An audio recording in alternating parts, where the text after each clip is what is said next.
2 नई रेल परियोजनाओं को स्वीकृति मिली है। इसके साथ ही बहुत सारी चीज़ों में अब तो जिला अस्पताल में भी कैंसर का इलाज किया जाएगा, ये उनको अच्छा नहीं लग रहा है। Land for job Lalu ji के ही रिजिम में आया है ना, इस पर क्या कहना चाहेंगे वो? बिहार की जो यात्रा प्रगतिशील यात्रा है, प्रगतिशील बजट है बिहार के लिए, हम इसकी सराहना करते हैं, नेताओं को धन्यवाद देते हैं। नमस्कार, मैं हूं फलक सिंह और आप देख रहे हैं आगाज एक्सप्रेस। जैसे ही बजट की घोषणा हुई है तो आम जनताओं में एक खुशी की लहर दौड़ी है, तो वहीं पर देखा गया कि विपक्ष हमलावर होते हुए नजर आया है, खामियां खोजते हुए बजट में नजर आया है। तो इस पर हमारी बातचीत जब हम पार्टी के विधायक प्रफुल्ल मांझी से होती है तो क्या कुछ कहते हुए नजर आ रहे हैं, आइए सीधा उन्हीं से जानते हैं। देखिए, जो काम के प्रिय होते हैं वो काम करते हैं, और जिनको सिर्फ लफाबाजी करना है, क्रिटिसाइज करना है, किए हुए कार्यों को सिर्फ जो है सो उसमें खामियां निकालना है, वैसे व्यक्ति के संबंध में कुछ नहीं कहा जा सकता है। बिहार के लिए जो केंद्र सरकार का बजट आया है, चाहे वो कृषि के मामले में हो, सिंचाई के मामले में हो, पढ़ने पढ़ाने के मामले में हो, इन तमाम मुद्दों पर जो भारत की सरकार ने बिहार को जो तवज्जो दिया है, जो राशि उपलब्ध कराई जा रही है, 2 नई रेल परियोजनाओं को स्वीकृति मिली है।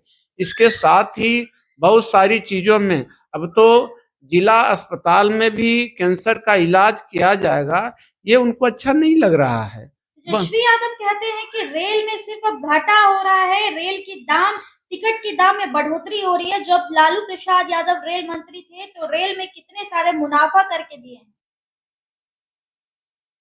में आया है land for job, Lalu ji के ही रिजिम में आया है ना, इस पर क्या कहना चाहेंगे वो? देखिए, उनकी बातों को जनता विशेष तवज्जो नहीं देती है। उनका काम है बोलना, बोलेंगे, बोलते रहेंगे। हम लोगों का काम है, जो एनडीए के नेता हैं, उनका काम है काम करना, हम काम करते रहेंगे। पप्पू यादव सीधे कह रहे हैं कि जनता को चाहिए था विशेष पैकेज, विशेष राज्य का दर्जा, लेकिन वो चीज नहीं मिला और ये सारी चीज मिल रहा है जिससे गरीबों का हनन हो रहा है। देखिए, उनकी समझ क्या है वो मैं नहीं कह सकता हूँ। जहाँ वो विशेष पैकेज की बातें करते हैं, उसमें भी योजनाओं को ही कार्यान्वयन करने का होता, और अभी सीधे तौर पर योजनाएं दी जा रही है, जो योजनाएं जमीन पर उतरेगी, जिससे इस राज्य के सभी लोगों को फायदा होगा, चाहे वो मजदूर हो, किसान हो, विद्यार्थी हो, महिला हो, बिजनेसमैन हो, चाहे वो उद्योग धंधे करने वाले, नौकरी करने वाले हों, सभी के लिए बजट में राहत आई है। विकासोन्मुख बजट है। बिहार की जो यात्रा प्रगतिशील यात्रा है, प्रगतिशील बजट है बिहार के लिए, हम इसकी सराहना करते हैं, नेताओं को धन्यवाद देते हैं। एक आखिरी सवाल रहेगा, 24 फरवरी को बिहार में प्रधानमंत्री का आगमन है, जिसको लेकर विपक्ष कह रहे हैं बिहार में चुनाव है, चुनाव में तो सभी लोग एक्टिव रहेंगे और बिहार तो आएंगे ही ना। देखिए, इस पर बहुत सारी बातें हैं, हम नहीं कहेंगे। बिहार में के साथ बिहार के पहले भी चुनाव हुआ है। बिहार के नेता भी दूसरे जगह प्रचार प्रसार में जाते हैं, अपनी बातों को कहने जाते हैं, और अभी चुनाव में समय है। हमारे देश के प्रधानमंत्री नरेंद्र मोदी जी हैं, वह अपनी बातों को रखने के लिए जो काम कर रहे हैं, उसको जनता के बीच प्रचार प्रसार करने के लिए, जनता की बातों को सुनने के लिए 24 फरवरी 2025 को भागलपुर आ रहे हैं।